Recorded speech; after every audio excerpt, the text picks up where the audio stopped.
그리스도의 평화가 예배드리는 모든 이들과 함께하기를 바랍니다. 지난 주일 저녁 서귀포 장로 찬양단이 하나님께 영광을 돌렸습니다.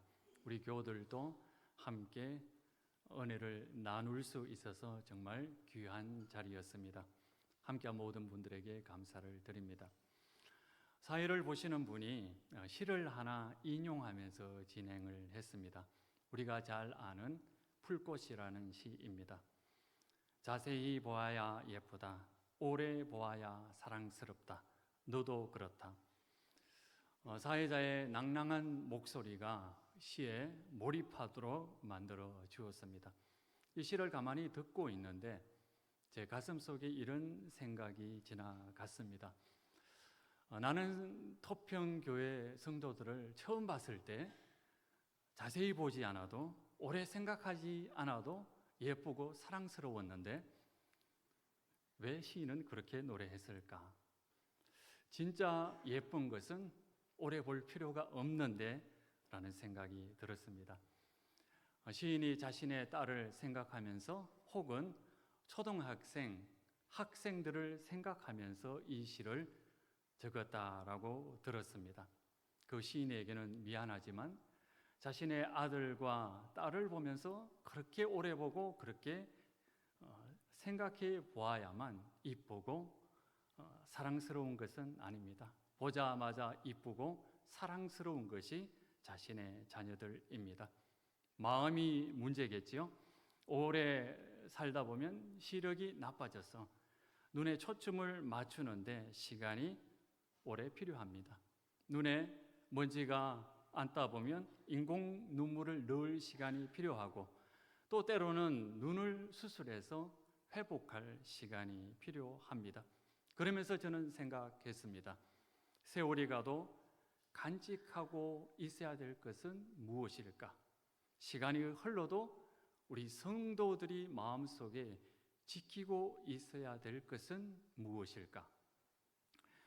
에스라는 바사의 아닥사스다 왕으로부터 큰 은혜를 입었습니다. 아닥사스다 왕에게 구하는 모든 것을 받을 수 있었습니다. 에스라는 일개 전쟁 난민 출신이었습니다. 이 일개 전쟁 난민 출신인 에스라가 그런 과분한 혜택을 받는 것은 에스라는 이렇게 생각을 했습니다. 하나님께서 나에게 특별한 사명을 주셨기 때문이다. 이렇게 생각을 했습니다. 그래서 에스라는 하나님께서 원하시는 것, 하나님께서 뜻을 이루는 사람이 되어야 되겠다. 그래서 한평생 하나님의 말씀을 연구하고 하나님의 말씀을 가르치고 하나님의 말씀을 동족들과 함께 실천하는 그것을 인생의 목표로 삼아야 되겠다. 이렇게 결심을 했습니다. 그래서 레위 사람들을 또 느디님 사람들을 모집해서 예루살렘으로 출발하려고 합니다. 에스라의 인품은 굉장히 사람을 끌어들이는 매력이 있었습니다. 아닥사스다 왕에게 많은 것을 받고 있었음에도 불구하고 그는 왕에게 굴종하지 않았습니다. 겸손하면서도 왕에게 얽매이지 않는 그런 인품 때문에 아닥사스다 왕이 이 에스라를 더 좋아했는지 모릅니다. 에스라는 함께한 사람들과 예루살렘으로 출발하기 전에 금식 기도를 했습니다. 에스라 8장 21절에 보면 에스라와 함께한 사람들이 하와가 강가에서 어떻게 금식했는지 묘사해 놓고 있습니다. 그리고 금식 기도 후에 예루살렘으로 함께 출발을 합니다.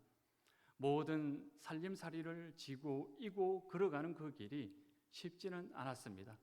그리고 많은 동족들이 예루살렘 성전에 드린 예물이 있었습니다. 그 많은 예물을 가지고 가야만 했습니다. 강도들이 아주 좋아할 먹잇감이었습니다. 그런데 에스라는 왕에게 자신들을 보호해 줄 군사들을 요구하지 않았습니다.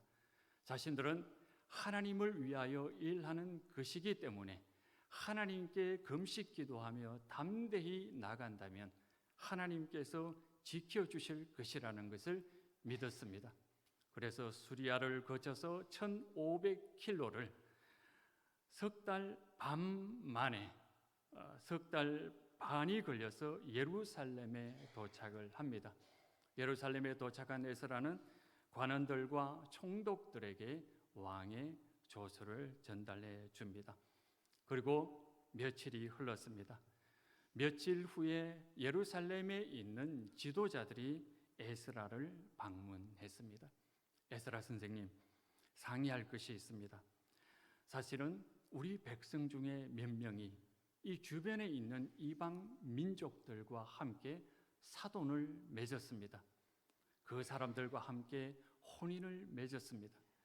그런데 이런 짓을 신앙의 지도자들이라고 할 수 있는 제사장과 레위인들이 주도적으로 했습니다.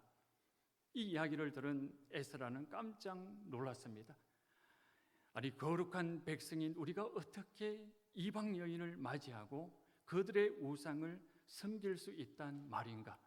우리 조상들이 이방 신을 섬겼기 때문에, 바알과 아스타롯을 섬겼기 때문에 바벨론에 사로잡혀서 이렇게 고생하고 있었는데 이 모든 일을 다시 되풀이하다니 이런 일이 도저히 어떻게 다시 일어날 수 있단 말인가? 그것도 신앙의 지도자들이 주도적으로 그런 일을 어떻게 할 수 있단 말인가? 에스라는 수치심이 몰려왔습니다. 하나님을 생각하면 너무 죄송하고 가슴이 아팠습니다. 그 소식을 듣는 순간 에스라는 자신의 옷을 찢고 머리카락과 수염을 뜯으며 털썩 주저앉았습니다. 그리고 앉은 자리에서 기도하기 시작합니다. 그 기도의 내용이 오늘 읽은 9장 5절부터 15절까지 말씀입니다. 저는 이 장면을 읽을 때마다 사실은 마음이 굉장히 불편했습니다. 아니, 이렇게까지 꼭 할 필요 있을까? 에스라가 너무 보수적이고 협소한 자민족 중심주의자가 아닌가? 이방인하고 결혼해서 좀 살면 어때? 그들과 평화롭게 사는 것이 얼마나 합리적인 삶인데 뭐 그렇게 잘났다고 자신들만 거룩한 사람인 양 그렇게 살아야 한단 말인가? 룻도, 이방인 룻이라는 여인도 보아스와 결혼해서 행복하게 잘 살았는데 이렇게까지 극단적으로 할 필요가 있을까라는 그 마음에 이 본문을 읽을 때마다 마음이 불편했습니다. 이번에도 마찬가지였습니다. 고민을 했습니다. 이 부분을 뛰어넘고 바로 느헤미야로 넘어갈까? 그러나 제가 이 부분을 빼고 넘어간다면 성경을 제가 너무 개인적으로 자의적으로 선택하는 것 같아 그것도 마음이 너무 불편했습니다. 하나님께서 주신 본문인데 겸손하게 자세히 한번 다시 읽어보자 마음 먹고 열심히 읽었습니다. 그러다가 룻과 에스라 시대에 살았던 이방 여인들과는 결정적인 차이가 있다는 것을 발견했습니다. 그것은 룻은 하나님을 받아들였다는 사실입니다. 우리 룻기 1장 16절에서 17절까지 말씀 우리 함께 읽겠습니다. 룻이 이르되 내가 어머니를 떠나며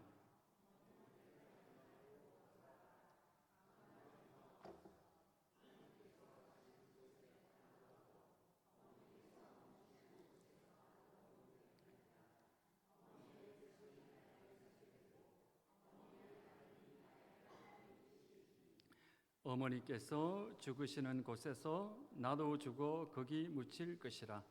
만일 내가 죽는 일 외에 어머니를 떠나면 여호와께서 내게 벌을 내리시고 더 내리시기를 원하나이다 하는지라. 아멘. 에스라 시대에 유대로 시집 온 여인들은 자신들의 신을 버리느니, 우상을 버리느니 차라리 이혼하고 자기 고향으로 돌아가겠다. 그리고 그것을 선택한 사람들입니다. 이 여인들은 끝내 하나님을 거부한 사람들이었고, 룻은 자발적으로 하나님의 신앙을 받아들인 사람입니다. 자초지정은 이렇습니다. 에스라가 기도하는 그것을 보고 많은 사람들이 감동을 받습니다. 그리고 많은 백성이 함께 눈물을 흘리며 기도했습니다. 그리고 기도하던 도중에 한 사람, 스가냐라는 사람이 일어났습니다. 선생님, 우리가 범죄했습니다. 그러나 너무 걱정하지 마십시오. 우리가 에스라 선생님을 열심히 돕겠습니다. 그리고 우리 자신부터 조사하고 점검해서 하나님의 말씀대로 따르겠습니다. 그리고 에스라와 함께 기도했던 지도자들이 자기 자신을, 자기의 동족을 조사하기 시작했습니다. 이방 여인들과 이혼하겠다는 약속도 합니다. 그리고 3개월 동안 조사를 해서 110쌍이 이혼하게 되었습니다. 3개월이라는 시간이 걸려서 110명의 이방 여인들이 이혼하고 자기 자신의 고향으로 되돌아갔습니다. 왜 3개월이라고 하는 시간이 걸렸을까요? 단순하게 숫자를 파악한다고 한다면 일주일이면 다 끝날 일을 왜 3개월이라고 하는 시간이 흘렀을까요? 사실은 110명의 이방 여인들뿐만 아니라 더 많은 여인들이 아마 이방 여인들이었을 겁니다. 그 사람들을 모아놓고 하나님을 믿자고 이스라엘 백성들은 설득했을 것입니다. 자신들이 고향에서 가지고 온 자신들의 우상을 다 버리고 하나님만을 믿고 하나님을 신뢰하며 룻처럼 단란한 가정을 가르치자고, 그런 가정을 꾸리자고 가르치고 훈계하고 권면하는데 3개월이라고 하는 시간이 흘렀습니다. 그리고 3개월이 흘렀지만 끝내 자신의 우상을 붙들며 살아가겠다고 차라리 이혼을 할 망정 자신들의 우상을 버리지 않겠다고 고집을 부린 사람이 110명의 이방 여인들이었습니다.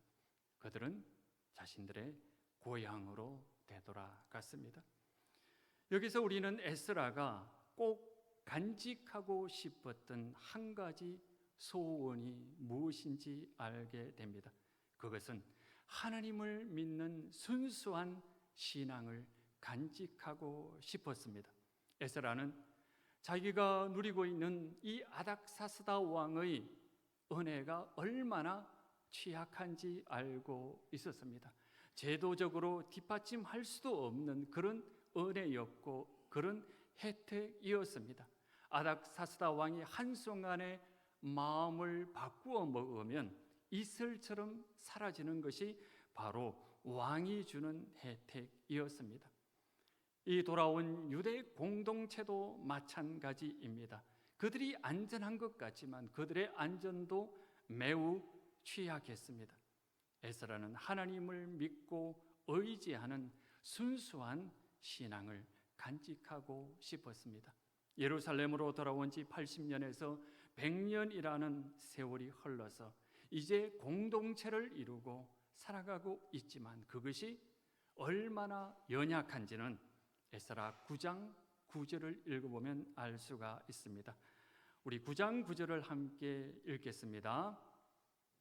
우리가 비록 노예가 되었사오나 우리 하나님이 우리를 그 종소리하는 중에 버려두지 아니하시고 바사 왕들 앞에서 우리를 불쌍히 여김을 입고 소생하여 우리 하나님의 성전을 세우게 하시며 그 무너진 것을 수리하게 하시며 유다와 예루살렘에서 우리에게 울타리를 주셨나이다. 아멘. 마지막 줄에 우리에게 울타리를 주셨나이다. 지금 그들이 살고 있는 것이 든든한 성도 아니고 난공불락의 요새도 아니고 그저 울타리에 불과하다는 것입니다. 하나님께서 보호해 주시지 않는다면 곧장 넘어져 버릴 수밖에 없는 연약한 울타리라는 겁니다. 에스라는 하나님께서 강한 성이 되어 주시지 않는다면, 하나님께서 요새가 되어 주시지 않는다면 이 돌아온 유대 공동체는 곧장 쓰러질 수밖에 없는, 다시 짓밟릴 수밖에 없는 그런 연약한 상태라는 것을 너무나 잘 알고 있었습니다. 조상들처럼 우상을 섬기다가 멸망당한 역사를 다시 한번 되풀이할 수 있는, 언제든 되풀이할 수 있는 그런 상태였습니다. 하나님을 확고하게 믿고 하나님을 순수하게 의지하는, 하나님께서 지켜주시는 공동체가 되기를 원했습니다. 에스라는 유대 공동체가 하나님을 예배하고 의지하는 순수한 믿음을 가지는 그런 공동체가 되기를 소망했습니다. 그렇다면 토평교회 성도 여러분은 무엇을 간직하고 싶습니까? 무엇이 우리 공동체가 살아남는 길이라고 생각하십니까? 저는 제가 여러분을 처음 보았을 때 자세히 보지 않아도, 오래 생각하지 않아도 예쁘고 행복했습니다. 그리고 왠지 가슴 속에 미안하고 안쓰러운 마음이 있었습니다. 제가 잘못한 것도 없는데 왜 그런 마음이 생겼는지 알 수 없었습니다. 모든 것이 제 잘못인 것 같아서 말끝마다 미안하다라고 하는, 죄송하다라는 말이 자주 나왔습니다. 저는 이 마음을 간직하고 싶습니다. 자세히 보지 않아도 예쁘고 오래 보지 않아도 사랑스러워하는 마음, 그리고 미안하고 안타까워하는 마음을 간직하고 싶습니다. 여러분은 어떤 마음을 간직하고 싶습니까? 세월이 흘러 모든 것이 사라진다 해도 이것은 내 마음에 간직할 거야. 그 무엇이 있습니까? 우리 교회 어르신들이 종종 이런 말씀을 하십니다. 그때는 참 재미있었다. 그때 함께 기도하는 것이 너무 즐거웠어. 그때 사람 만나는 것이 행복했었지. 그때 왜 행복하고 재미있었을까요? 예수님을 처음 만났기 때문입니다. 예수님의 은혜가 여러분의 눈을 환하게 밝혀 주셨기 때문입니다. 구상 선생이 은총의 눈을 뜨니라는 시에서 이렇게 노래합니다. 이제사 비로소 두 일의 강아지만큼 은총의 눈을 뜬다. 모든 것이 새롭고 모든 것이 소중스럽고 모든 것이 아름답다. 강아지가 처음 태어났을 때 눈이 먼 채로 태어납니다. 예수님을 믿지 않았을 때 우리의 영적인 상태였습니다. 두 일회가 지나고 서서히 강아지가 눈을 뜹니다. 희미하게 보는 이 세상이 얼마나 신비스럽고 얼마나 은혜로 가득한 세상이었을까요? 우리가 예수님을 처음 믿고 은혜로 세상을 바라보게 되었을 때 세상은 하나님의 신비한 은혜로 가득하다는 것을, 우리가 우리의 이웃을 바라보기만 해도 예쁘고 즐거웠다는 것을, 그리고 모든 것을 나누고 싶었던 때가 바로 예수님을 처음 믿었을 때, 태어난 지 두 일에 되는 강아지가 처음 세상을 보게 될 때의 희미한 은혜의 눈으로 세상을 보던 그 시절이 아닙니까? 예수님께서 왜 이 세상에 오셨을까요? 앞을 보지 못하는 우리의 눈을 뜨게 하기 위해서입니다. 하나님 아버지의 신령한 은혜가 우리의 삶을 이루었고 우리를 지켜주시고 우리를 인도하고 있음을 보여주시기 위해서 이 세상에 오셨습니다. 시야를 가로막는 백태가 우리의 눈에 끼어 있습니다. 병들어 있는 눈에 안약이 필요했습니다. 그래서 예수님은 겟세마네 동산에 올라가서 그 땀이 피가 되도록 기도하셨습니다. 예수님의 그 땀이 우리의 눈에 들어와서 우리의 눈을 고치는 안약이 되었습니다. 우리의 눈이 수술할 정도로 심각하게 망가져 있었습니다. 예수님은 우리를 위해 채찍에 맞으셨습니다.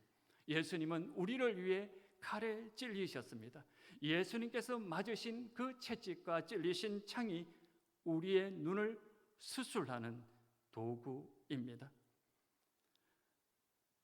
예수님께서 땀과 피가 우리의 눈을 씻어주셨고 세상에 하나님의 은혜가 가득하다는 것을 보여주셨습니다. 함께 예배드린 성도들이 얼마나 사랑스러웠습니까? 이것이 여러분께서 꼭 간직했으면 좋겠다라고 하는 예수님의 마음입니다. 에스라의 기도문을 자세히 읽어 보십시오. 타인을 정죄하지 않습니다. 이방 여인과 결혼해서 그들의 우상을 섬기는 동족의 잘못을 보니 낯이 떳떳할 정도입니다라고 고백합니다. 그런데 그것이 당신들의 잘못이라고 정죄하지 않습니다. 우리의 잘못이라고 고백합니다. 에스라도 처음 예루살렘 공동체에 왔을 때, 유대 공동체를 처음 보았을 때 그들이 얼마나 대견하고 사랑스러웠겠습니까? 가전고생으로 성전을 건축하고 공동체를 이루어 살아가는 그 모습이 안타깝고 왠지 미안하고 안쓰러운 마음으로 가득했을 것입니다. 그 마음으로 세상을 보니까 너와 나의 죄가 구분되지 않습니다. 그 사람의 죄가 나의 잘못인 것처럼 느껴지고 내가 감당해야 될 몫으로 여겨집니다. 그래서 에스라는 우리의 죄를 용서하여 주십시오 이렇게 기도합니다. 이런 에스라의 모습에 함께 모인 백성들이 감동을 받고 눈물을 흘리며 함께 기도합니다. 그들도 함께 눈물을 흘리며 자신의 잘못을 깨닫기 시작합니다. 그리고 그 가운데 한 사람이 일어나서 자발적으로 자신들의 문제를 해결하겠습니다 자원하고 나섰습니다. 예수님께서 너와 나의 죄를 구분하셨다면 이 세상에 오시지 않았습니다. 저 백성들의 죄가 내가 잘못한 것 같고 내가 부족한 것 같고 내가 감당해야 할 것으로 여겼기 때문에 이 세상에 오셨습니다. 그리고 우리를 정죄하지 않기 위해서, 우리를 죄인이라고 낙인 찍지 않기 위해서 십자가를 지셨고 죽음으로 우리의 몫을 감당하셨습니다. 우리 주님의 마음을 받은 우리도 너와 나의 죄를 구분하지 않습니다. 그러면 언젠가 우리가 처음 예수님을 믿을 때 세상을 바라보던 그 은혜의 시력을 다시 회복할 수 있을 것입니다. 그러나 우리에게는 시간이 걸릴 것 같습니다. 자세히 보고 오래 보아야 함께 예배드리는 성도가 예쁘고 사랑스럽다는 것을 알아차릴 것 같습니다. 그러나 실망하고 좌절할 필요가 없습니다. 왜냐? 예수님의 땀이 안약으로 우리의 눈에 이미 들어와 있습니다. 예수님의 채찍과 예수님의 창이 우리의 눈을 수술하셨습니다. 다만 회복할 시간이 필요할 뿐입니다. 여러분도 조금 더 인내하시고 조금 더 기도해 주시기를 바랍니다. 주님은 우리의 만병통치약입니다. 겸손하게 기도하며 하나님의 은혜가 우리 가운데 효과를 나타내기를 기도하시기를 바랍니다. 그러면 모든 것이 은혜이고 모든 것이 사랑스럽고 모든 것이 깊이 생각하지 않아도 보기만 바라보아도 행복한 우리의 공동체로 회복될 줄을 믿습니다. 기도하시겠습니다.